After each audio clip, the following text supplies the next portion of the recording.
여기에 11일 스포츠 매체 스포츠바이블은 토트넘의 주장 손흥민은 아버지로부터 물려받은 엄격한 결혼 규칙을 가지고 있다고 보도하며 화제가 되고 있습니다.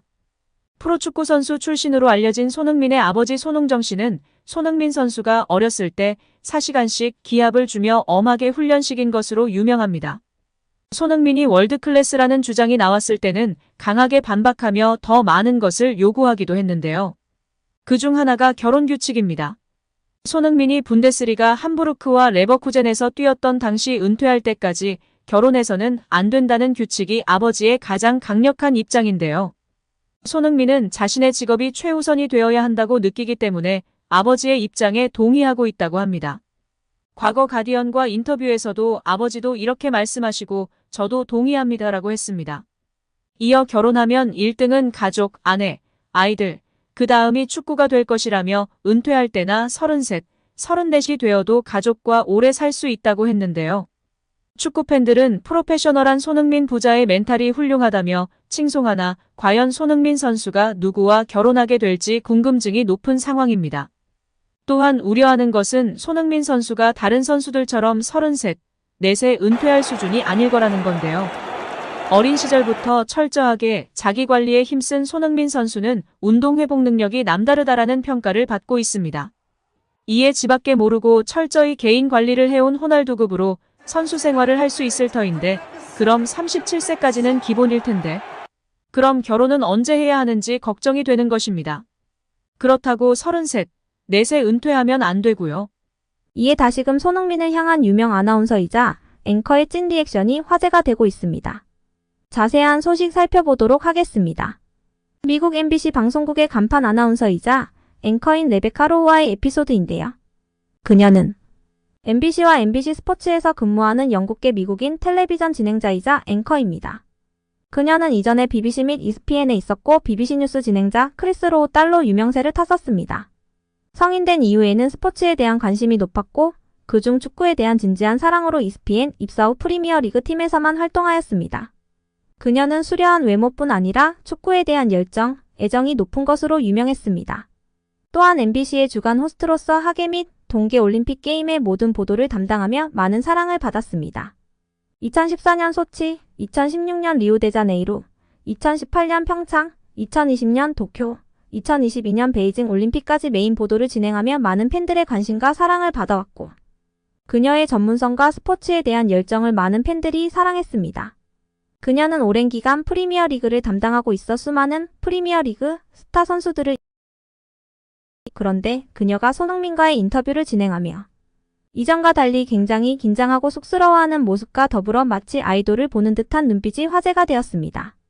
뿐만 아니라 인터뷰 종료 후에는 자기도 모르게 손흥민을 향한 사랑과 애정을 표현하며 큰 화제가 되었습니다. 또한 콘테와의 악수와 손흥민 선수와의 악수 시 온도 차이가 팬들 사이에서 크게 화제가 되기도 했었습니다.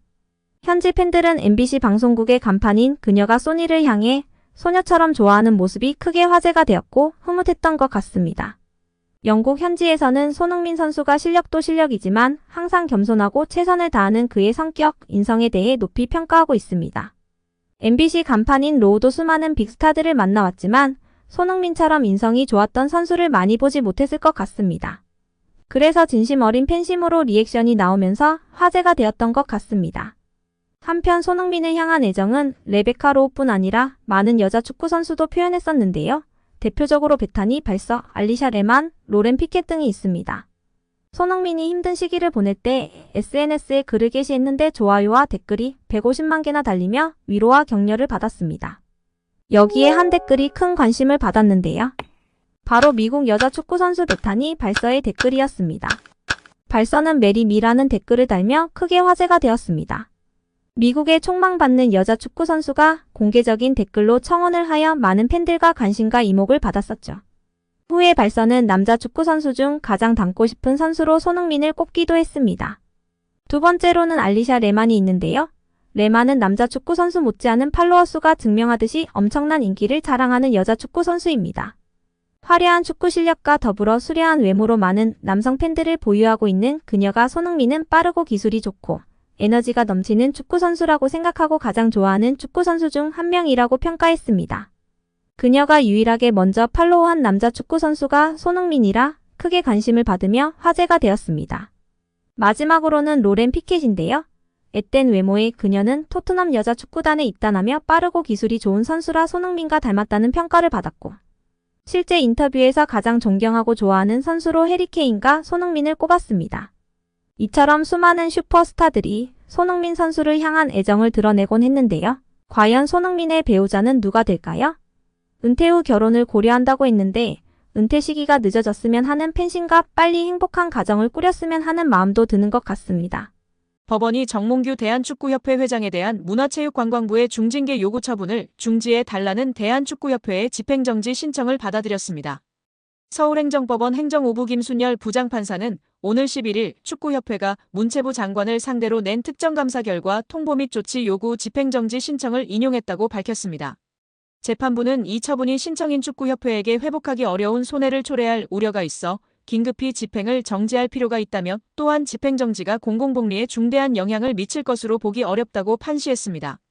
문체부는 지난해 11월 대한축구협회에 대한 특정감사 결과를 발표하면서 정몽규 회장 등 주요 인사들에게 자격정지 이상의 중징계를 요구했습니다.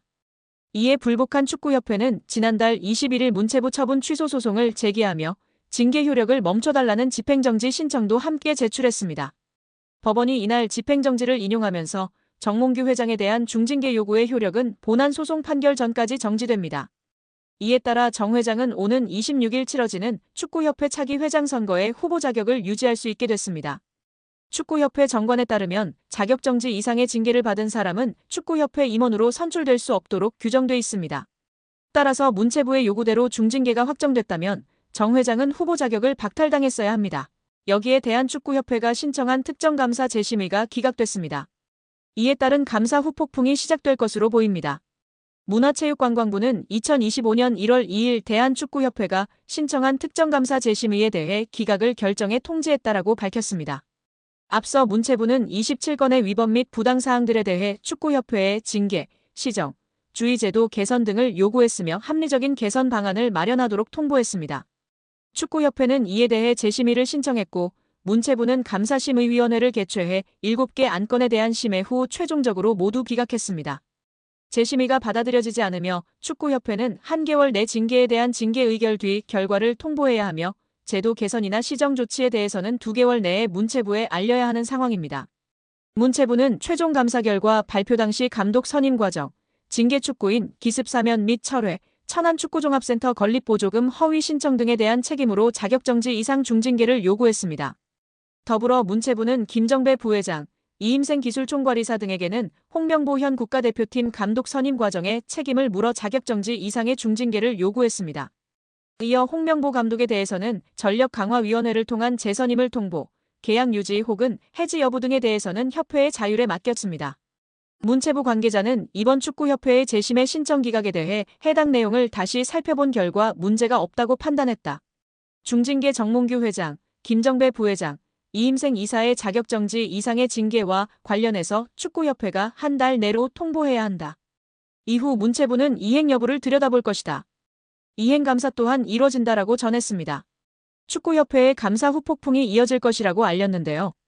문체부 관계자는 축구협회의 대한민국 천안축구종합센터 건립 관련 차입금, 실행과 보조금 집행과 관련해 국고보조금 부정수급이 있었다.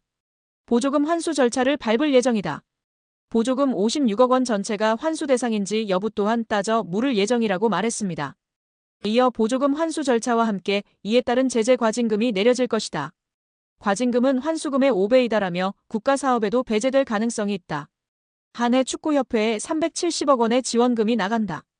횟수가 늘어난다면 축구협회 예산에도 영향이 클 것이라고 덧붙였습니다. 또한 국회 국정감사에서 제기된 HDC 현대산업개발 직원의 부적정한 축구협회 파견 의혹 등에 대한 감사는 여전히 진행 중입니다.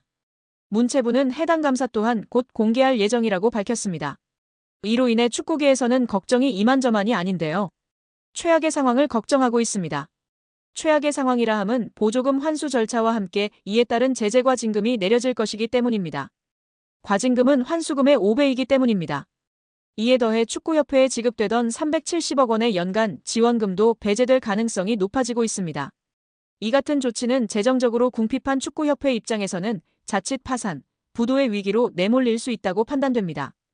천안축구센터의 공사는 당연히 큰 차질이 예상되고 직원들의 급여 지급도 원만하지 않을까 걱정이 됩니다.